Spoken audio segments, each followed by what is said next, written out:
Welcome to Ask the Lawyer radio podcast with attorney Brian Figueroa of the law firm Figueroa and Associates. This podcast features a recording of our most recent radio show aired weekly in New York City. We hope you enjoy the show, which features news, views, and interviews on matters such as immigration, personal injury, bankruptcy, divorce, family law, estate planning, wills and probate, deed transfers, civil rights, criminal defense, workers' compensation, and taxes, both individual and business. You can contact us at 855-768-8845 or visit us at www.askthelawyer.us. You have questions? We've got the answers. Today, we explore a story not just about the past, but about justice, legacy, and accountability in our modern world. This is Harvard's enduring legacy of racism. In 1850, on a plantation in South Carolina, an enslaved man named Renty Taylor and his daughter Delia were forced to stand naked before a camera, not for art, not for family, not for memory, but for science, or rather, for pseudoscience. Their photographs were commissioned by Harvard professor Louis Agassiz, a famed naturalist who aggressively promoted the theory of polygenism, the false and racist idea that different races came from different origins and were therefore inherently unequal. The goal was sinister: to use these images to prove the so-called inferiority of Black people. These daguerreotypes, the earliest form of photography, became artifacts of exploitation, scientific racism masquerading as research. They were stripped of dignity, of consent, of humanity. But this wasn't a rogue academic experiment. It was deeply intertwined with the legacy of Harvard University, one of the most prestigious institutions in the world. By supporting and elevating Agassiz, Harvard lent its authority to ideas that justified slavery and racial segregation. And the complicity doesn't stop there. According to the 2022 report of the Presidential Committee on Harvard and the Legacy of Slavery, Harvard faculty and staff enslaved more than 70 Black and Indigenous people.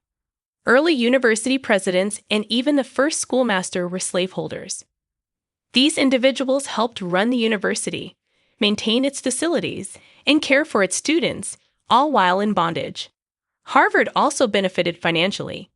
Over 1/3 of private donations in the 1800s came from men who profited directly from the slave trade and slave-produced goods like cotton and sugar.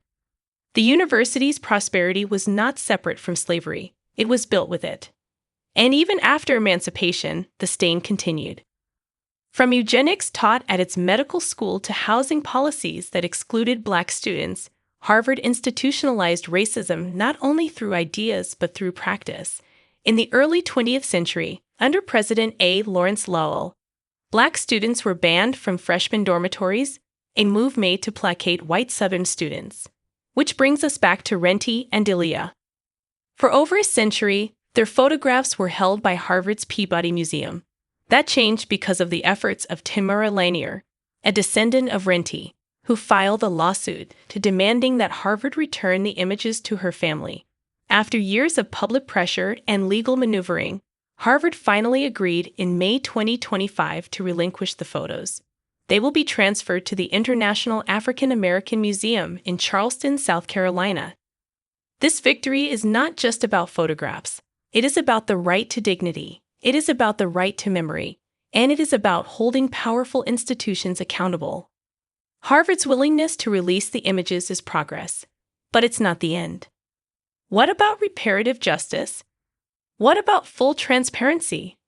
What about financial redress to descendants of enslaved people who built and served the university? What about real inclusion and access today? These are legal and moral questions, and they remind us of something very important: that racism is not just a relic of the past. It is systemic, institutional, and ongoing. The law is not just a tool to enforce order, it's a tool to fight injustice. If you or someone you love is dealing with the consequences of systemic discrimination, wrongful acts by institutions, or simply seeking justice, you don't have to face it alone. Call the law firm of Figaro and Associates today at 855-768-8845 or visit askthelawyer.us. Your voice matters. Your rights matter. And your fight is our fight. This has been Ask the Lawyer. Until next time, stay informed, stay empowered, and never stop seeking justice. Do you have a legal issue, question, or concern? Turn to Ask the Lawyer. You have questions? We've got answers. For a consultation or to refer a client, visit www.askthelawyer.us. Again, www.askthelawyer.us. You can also register for our paralegal program, get legal news, business consults, or other information on educational issues. Yes, Ask the Lawyer. You have questions? We've got answers. For a consultation or to refer a client, visit www